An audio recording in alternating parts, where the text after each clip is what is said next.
Swung in and blasted to deep right, away back, goal! What is going on, guys? Mike coming at you here with Aryan Puig, and this is Season 1, Episode 2 of Dinger Szn, a show that covers everything in the MLB from trade talks to rumors to free agency signings and more. So, Aryan, it's been a pretty busy week in the MLB so far from an off-season standpoint, so just first off, just how are you doing? How are you doing, man? A bit under the weather, but I'm doing good right now. Yeah, and kind of salty about how everything happened right after we recorded. Yeah, that was a little annoying. So in case you guys didn't know, we predicted that a few of the free agency signings that were going on in our previous episode. Go listen to it if you haven't already. And so two of the players that we predicted were Marcell Ozuna and Felix Hernandez, King Felix. And also Alex Gordon. We also predicted Alex Cora, but I mean, we kind of knew Alex Gordon was going back to. But we were right about that one at least. So. Yeah. But we were wrong about both King Felix and Marcell Ozuna. So in case you guys didn't know, they went to the Braves, both of them on one-year deals. Felix isn't guaranteed, and he's going to be fighting for that fifth roster spot. But how do you feel about the Braves right now? Do you think these signings help? I think it's amazing how their front office, they lose Josh Donaldson and they don't miss a beat and sign both of these guys to come back and keep their team the way it is. And they're going to be really strong this year. They'll definitely be top 2, top 3 in the NL and probably be one of the best teams in baseball and definitely a contender. Yeah, I definitely agree. There's no question that the Braves are at least as good as they were last year, if not improved, which means that they are going to be a monster in the AL East for the foreseeable future. Yes, the NL East. Yeah. Oh, the NL East. Oh, God. I always mess up. It's all right. Yeah. Even if they were in the AL East, they'd still be dominant. So yeah, well, they'd at least be contending with the Yankees if they were in the AL East. But so there were two free agents that we mentioned though that are considered to be very big targets. It's Puig and Nick Castellanos, and obviously what happened, neither of them were signed this week, so which it means that our predictions are still hopefully going to be correct. Let's hope for that. Yeah. But do you think that this is going to, the Marcell Ozuna signing is going to increase their market or hurt it since they're still not signed yet? Well, Marcell Ozuna actually got a lot of money for a one-year deal. Mm-hmm. So I think depending on what the players want, if they want to lower what they're asking for and make it a one-year deal, then I think their market will increase. But if they still stay long-term, then I think it'll still be a little while before they get signed. Yeah, and I think Puig especially because, Puig, I think that his time in Cleveland didn't necessarily help his stock as much because he came in and was supposed to be a power hitter, right? He hit 297 with a great on-base percentage, a great OPS, but he only hit 2 home runs in, 40-something days, 43 days? Yeah. So, and obviously the Indians were trying to make a playoff push. It was the first time that they brought somebody in at the deadline in the past few years, and then they ended up missing the playoffs anyways. I think for Puig, it's more of a character thing where do you want to give him a 3 or 4 year deal and deal with that character for that many years? Because the Dodgers did that, and obviously it didn't work out at the end of the day. But at the same time, Puig showed that he can be a good I don't want to say a good person because he's a great person, but he showed he can keep his temper and his theatrics under control at least when he was under Francona because he never had a single outburst. Well, there's so many different things with him, right? You had with the Indians, the main thing with him was against the Twins, he just stood at home plate after he hit a ground ball. He didn't run it out. There's so many different things with him that you never know, and teams, I guess, right now don't want to take that shot. But Tito, that's the thing, is that I think Tito showed that, if you're not afraid to stand up to Puig, then he will listen to you. And I think that's the kind of person and player that Puig is he needs a manager that's not afraid to be no-nonsense with him and tell him what he expects and what he wants from him. Well, yeah, but that also limits his choices. You don't have that many managers out there, especially with the 3 big ones, Hinch and Cora, and, of course, Francona. I hope the Indians bring him back because we're Cleveland fans, but Hinch and Cora obviously gone. Those could have been options. And there's not that many options available this close to spring training for him, so we'll see. Yeah, and as we get closer to spring training, obviously, like, it becomes a lot more likely that these guys are either going to sign 1 to 2 year deals or 1+1, or just straight up just go back to their teams that they were traded to in the last season, with the Cubs and the Indians respectively for Castellanos and Puig. I don't see the Cubs really re-signing Castellanos. Yeah, I believe they just signed Steven Souza. So I think that takes care of their outfield needs. I think they'll roll with who they have. I don't think Castellanos goes. I don't think they have the money anyways for Castellanos. That was the thing. I think they could find a way to clear it up because they didn't really spend any money this offseason. I think they were one of the lowest 5 teams on amount of money spent. So it's a possibility. I just don't see it happening. Yeah, and I want these guys to get signed. I want them to go to contenders. I want them to go to places that I know they're going to thrive. And right now, that market is really limiting because you're going to have a lot of people saying, like, you know what, it's too close. I don't want to mess up any potential rotation issues. I don't want to mess up any potential chemistry that they've built over the offseason. And they're just going to be fearful about the idea of bringing in a star caliber player like a Puig or a Castellanos. Yeah, they could be solid for some contending teams. I think right now teams like the Indians are waiting, and I think it's a especially interesting situation with the Indians because they've expressed how they want to roll with Reyes in the outfield and try him out. So I think if Puig Castellanos, if they're in like a Kimbrel Keuchel situation in the middle of the year, and Reyes ends up not working out in the outfield and Bowers is still struggling, then he could go back there in the middle of the year if he doesn't get signed. I don't feel like they're going to be still in limbo and like not being signed to a team by that point in time. Yeah, but I just don't see that happening. We thought the same thing about Kimbrel and Keuchel, and that ended up happening too. So you never know, but we'll see. Keuchel also like was really slow getting back. Like he had a Cy Young year in 2015, I believe, something like that. Yeah, and he was pretty solid last year. Kimbrel struggled, which shows like, and it's obviously different for pitchers and hitters. But I think they'll get signed before spring training, and I hope they get signed before spring training because you don't want these game changers on the open market going to the best team in the middle of the year. Yeah, if Castellanos or Puig go to the Yankees, then it's just over. It's done. Yeah, but there's no need there. I don't think that would happen because they have Judge and Wright. So and Stanton's back this year, fully healthy. Hopefully. I highly doubt that happens. Yeah, and he's probably hope that it doesn't happen. Let's be real. I wouldn't be shocked if the Yankees set an injury record this season again. I hope not. I want them to be fully healthy. They'll be really fun to watch. I agree. Like I'm not saying I wish for injuries to happen, but at the same time, like it's the Yankees. They faced multiple injury-riddled seasons for players in the past and in recent history as well, especially last year. Since we're talking about the Yankees, quick shout-out to Derek Jeter, Mr. Captain, my idol growing up, for making it to the Hall of Fame, and the guy who didn't vote for him is an idiot. Yeah, I agree. I agree. Dude, that guy's... Oh, he's such a dumbass. Probably a Boston fan. No, he's from Chicago. He was a Barstool writer from Chicago. Oh, well, that's... So I don't know why he didn't vote for him at all. But anyways, great job, Mr. Captain. Way to be a great role model and one of the greatest shortstops of all time. Yeah, I agree. He's the go-to shortstops, at least offensively. Defensively, Omar Vizquel's the go-to shortstops. Just going to put that out there right now. He'll get into. He'll get in. He's up to 50%, and he's still got 7 years left, so he'll get there. So, and do you think there's going to be anybody that's currently on the ballots right now or was on the ballots this year that's going to potentially get in next year or in the next few years? Other than Vizquel, obviously. I think Bonds and Schilling should get in. I do too. I think it's time. I don't think Schilling as much but Bonds is... Well, I think Bonds should get in, but I think Schilling will get in because he's up to 70%. Yeah. And also Bonds was at what, like 65, something like that? He's at 60. He's at 60? Yeah. Okay. And so he's got what, like... He's 2 or 3 years left. I think Bonds is going to be a last ballot. Yeah, I think he'll get in. And this obviously impacts Alex Rodriguez too. What will they do with him? Will they not let him get in?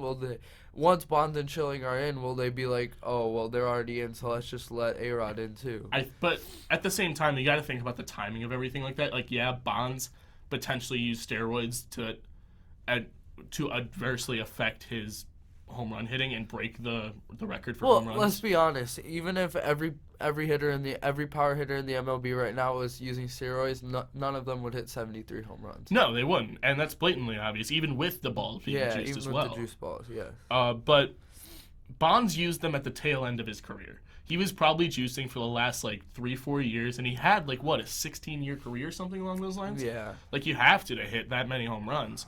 And A-Rod openly admitted, I was juicing in, 2002, 2003. I believe that was a year that the Yankees won the World Series, and it was also in the quote-unquote prime of his career as well, or at least in the come-up of his leading to his prime. The problem is with baseball is the scandals, these PDs, players getting caught. It's always the players or teams that don't need to do it. Mm-hmm. And it's always the ones with the talent. Barry Bonds didn't need to do it. Alex Rodriguez didn't need to do it. The Astros didn't need to cheat.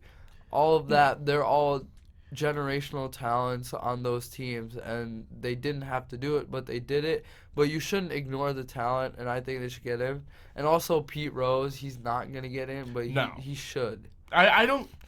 All-time hits leader, and he didn't do anything as bad as what some of the other guys. Yeah, honestly, the Astros did something worse than Pete Rose did. Yeah.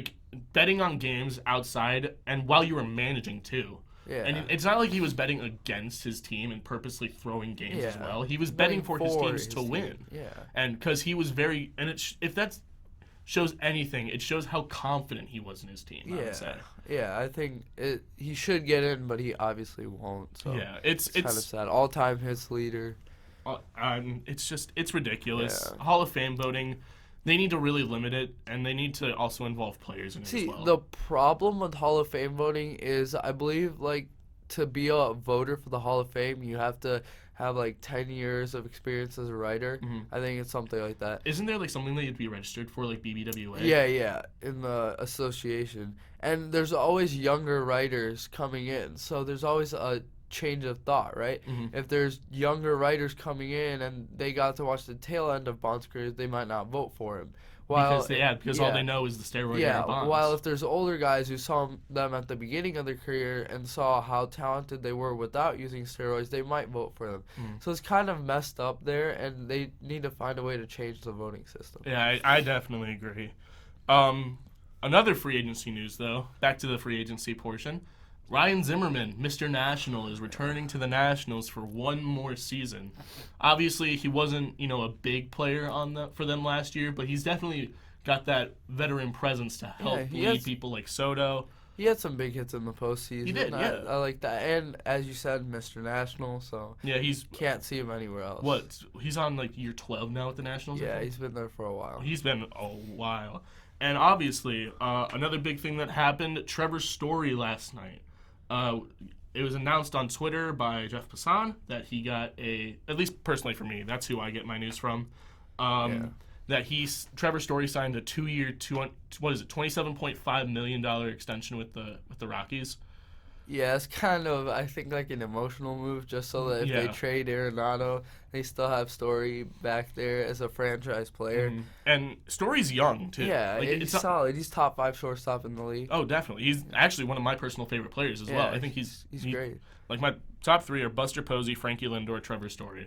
Arenado's one of my favorite players, too. Yeah, Arenado's up there as well. About that for you. Oh, I love Arenado. Yeah, but Rockies, that team's going downhill. Oh, yeah. No... In case you don't know, I love the Indians, favorite team, but Rockies are also very close to my heart as well. I have family out in Denver and in Colorado as well, so, I'm a huge Rockies fan as well. And I hate them for signing Eric Stamets. I'm so mad at them for signing Eric Stamets because Eric Stamets is trash, but, as long as they get a good package for Arenado, I'm going to be happy. And I'm also extremely happy that they locked up Story for at least another 2 years. Well, see, the problem is with the Arenado thing is that it's tougher to get a good package when he's already said that he wants out. Yeah. They lost all leverage when he said that. Same thing with the Indians and Lindor. It's different because Lindor hasn't requested a trade, but the team has said they're probably not going to retain him, and obviously screw Paul Dolan for what he said at the People's Choice Award for Cleveland. He said I'm going to enjoy him, and there was also an athlete from Strongsville, won high school female athlete of the year. Shout out. Shout out. We recorded in Strongsville, so. Yeah, another shout out. And I go to school there. So I think it's a problem that they were listening to offers for him and they didn't sit down with Arenado and talk it over. Mm-hmm. And now that he wants out, I think maybe like St. Louis, that would be sweet. Him and St. Louis would be nasty. That's the one thing that, like, looking at the Arenado situation is that I want so badly is for him to go to St. Louis and team up with Goldschmidt and make a nasty corner outfield duo. I mean, I said it last week and I'll continue to say it until it happens. Trade deadline 2020. I'm just saying at Chris Antonetti, at Mike Chernoff, if you want to make that trade, move Jose over to second base. Indians World Series champs this year. Get Arenado a ring finally. Yeah. That's the one thing, and that's another thing though, is that with Arenado, like, saying that he doesn't want to be in Colorado anymore or that he's unhappy with the organization, the thing is that he can finally prove that he can hit outside of Coors Field. Yeah, that's a big one. Like, if you're playing at Coors Field, like Larry Walker, that's part of the reason he didn't get in till now because he played at Coors, and it's a hitter's ballpark. So And so, like, it's just the idea that Nolan Arenado, could be a potential perennial MVP candidate if he goes anywhere else and has at least near the same offensive production. Star, yeah. There's no question about that. I've said this numerous years in a row now, ever since Nolan really broke out. If he wasn't playing in Coors and was putting at least similar numbers up to what he's putting right now, he would have won at least one MVP. Well, with the Astros scandal coming out, Arenado's easily the best third baseman in baseball, most consistent. And there's no question about that. And I would love to see him in, like, St. Louis, Cleveland. Well, yeah. Cleveland's not trading for him, though. I mean, Donaldson happened, but that's because, like, he was injured for so long. We could get him for so cheap. Yeah, but, I mean, if it's your last year with Lindor, are you willing to just put all hands on deck and go make the move? And I don't think it fits anymore after the Cesar signing. That's the thing. I mean, Arenado. I would love it. Don't get me wrong. I love Nolan, but I don't see it after the Cesar signing. That's the thing. Is because now we have a consistent, everyday second baseman. Well, see, I don't think you should think like that. Because I think that if you have a chance to upgrade with the team that we have right now, you do it. It doesn't matter. Like, I mean, I'm always open to upgrades. I'm always open to people improving the team. I'm not gonna say that. I would love for the Indians to improve. I would love for many teams to improve what they have right now as well. But like, the thing is that I would rather because we signed Cesar to a 1-year deal. I would rather have him be a productive second baseman for us and get a better deal next year, if not with the Indians, than with another team, and just be able to consistently stay in one place. And I want Jose to stay at third because what happened last year when he was moved at second, he just completely plummeted in production and offensive production. He was great defensively still, but he just completely turned off. Yeah, well, he started the year off like that too, and then he moved back to third base when Kip was there, and he was still struggling. And then he started getting hot at the end of the year, and unfortunately got hurt. It was weird. He had a kid, and then suddenly it was hitting like 340. Yeah, let's give that kid the credit. Thank you, kid, for coming into the world. All right, but let's see how it turns out. Yeah, but all right. So moving on to around the bases. So there was a big trade rumor that came up earlier this week as well, and it was rumored that, well, not rumored, but confirmed that the Padres and Red Sox were talking about a potential Mookie Betts trade. Makes no sense. It doesn't. No, I don't get it. The Padres are not contenders yet. They don't have much pitching, and besides Machado and Tatis, they don't have much offense. Hosmer's okay. Yeah. But, like, that's not a team that's going to be a team like the Braves or a team like the Dodgers anytime soon. Like, so I don't get it. I understand the want for outfield help, but I don't think Mookie Betts is the answer for the Padres. I think that is one of probably the worst fits possible for Betts. I think the Padres are one of those teams where it's kind of like they're in between. Like, they're not horrible to tank, bad enough to tank, but they're also not good enough to contend. And they've put themselves in such big trouble by signing Machado to that long deal is that then they can't really make a move and re-sign other guys because they still have to re-sign Tatis. Yeah, and they're not a big market either. Yeah. Like they just willingly went out and just said, you know what, screw it. We're spending this money right now. We're going to go get Machado, and we're going to contend this year, and then they didn't contend. And I mean, like, the people who live in San Diego will go to Padres games, but if you live, like, in between San Diego and L.A., like, right in the middle, where are you going? You're going to a Anaheim Dodgers game. Or L.A., or you're going to San Diego. Yeah, like I would say San Diego also, they have Machado, and Tatis is a budding star, but, like, would you rather go to San Diego and see, like, Machado, who has anger issues and has been injury-riddled throughout his career, or go to L.A. and see Bellinger, Trout, Pujols, Ohtani, players like that. Kershaw, Kershaw, Buehler, a bunch of other players. Yeah, like, it sucks for them because where they're located. No disrespect for the city of San Diego. Never been there, but heard it's beautiful, so... Yeah, that's 60 degrees in the winter? Ooh, yeah, I'd like that if my team was bad. Have at least some warmth going on for and you. it sucks because your football team left too, but we won't get into that. That's another thing though, is like how open would you be to like the MLB getting a team in Vegas? I think that would be pretty cool. With the gambling would be pretty funny. 162 guys partying and stuff in that city. But I think it would be interesting. I think what the MLB should do, like, it's such a global game now that maybe they can have a team down like at another team in Canada or like down in Mexico City, maybe like what the NBA is considering. Yeah, that would be pretty cool. I think they would have to be expansion teams. That's the thing. Definitely, because like the Indians went to Puerto Rico to play the Twins a year or two ago, and it was so cool because so many of the MLB players are from Puerto Rico, Cuba, that area. And then that like huge home run. Yeah, that home run by Lindor from Puerto Rico in front of his hometown. Exploded. Yeah, and the fans showed out, which is super cool. So if there was a team down there, I think that would be pretty cool. Yeah, especially if they had players from Puerto Rico as well. Hey, if we get rich enough, we'll make an expansion team down in Puerto Rico. Oh, bet. we'll pay Lindor. I can tell you that much right now. Yeah. All right, and so that wraps up the first half of season 1, episode 2. We'll be right back with the second part of this episode. Thank you for tuning in to this wonderful episode of one of the various podcasts on the Unbranded Sports Network. And here's a word from our wonderful sponsor, Anchor. If you haven't heard about Anchor, it's the easiest way to make a podcast. Now let me explain. First thing, it's free. It's Free. That's free. That means you're putting $0 and you can produce a wonderful podcast on this wonderful hosting platform. There's also creation tools that allow you to record and edit your podcast right from your phone or computer. Super accessible.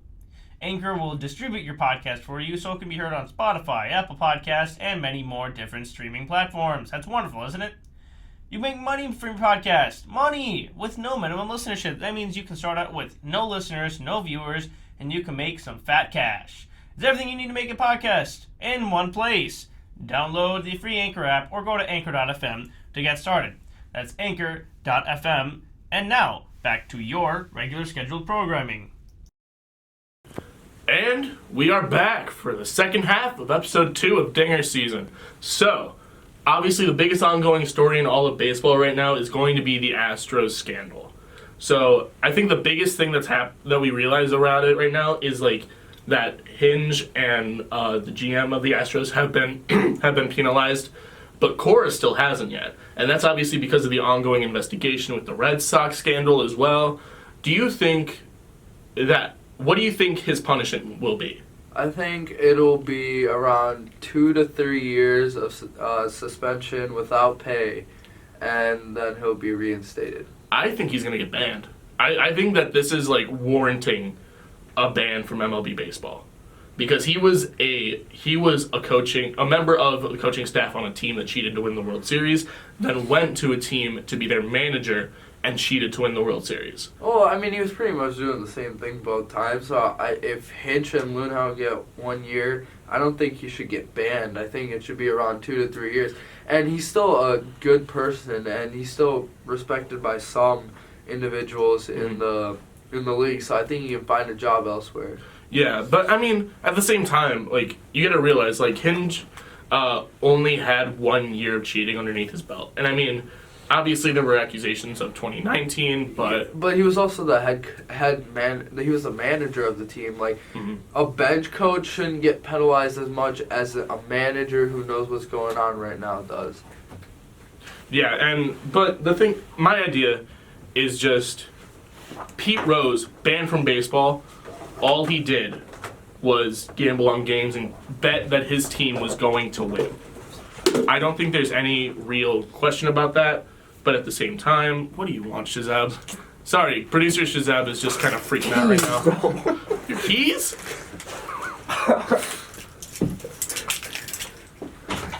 Bye, Shazab. Sorry about that. Sorry.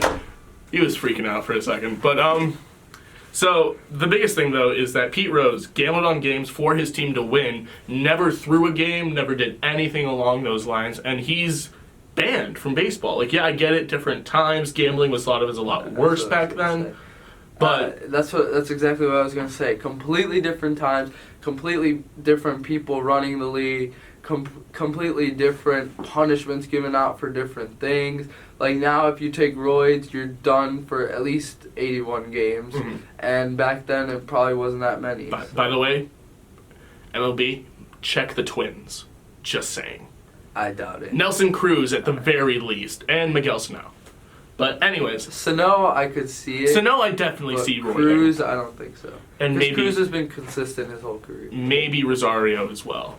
Rosario just swings and prays. That's it. Yeah, I mean, you never know though. But I just see him not getting reinstated. I don't think that's going to happen.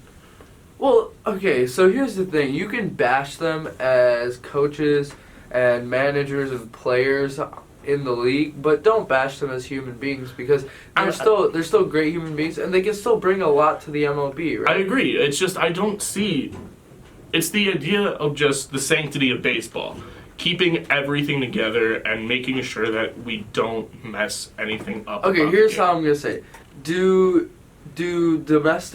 people who are a part of domestic violence, do they get second chances? They do, but and it's also not with steroids. Do they get second chances? They do, but this isn't like taking steroids or like having a domestic violence lawsuit up against you. It doesn't affect the game, at least not as much as like what the Astros were and Red Sox did. Well, yeah, but domestic violence, not only are you like it hurts your career, but it also as a human being. And steroids, it also you're blatantly cheating like that. And the Astros did, but they did it as a team. So if you're going to suspend Cora for the whole ban him for life, then you should also suspend the players, and everyone who knew about it. That's the thing, though, but I also believe that the players didn't get I'm angry that the players didn't get penalized at all. So it's not like I'm saying like, oh, Cora should get suspended, but Hinge is fine and the players not getting suspended are fine. And like that's not what I'm saying. I'm saying that the punishment was just too light for the Astros.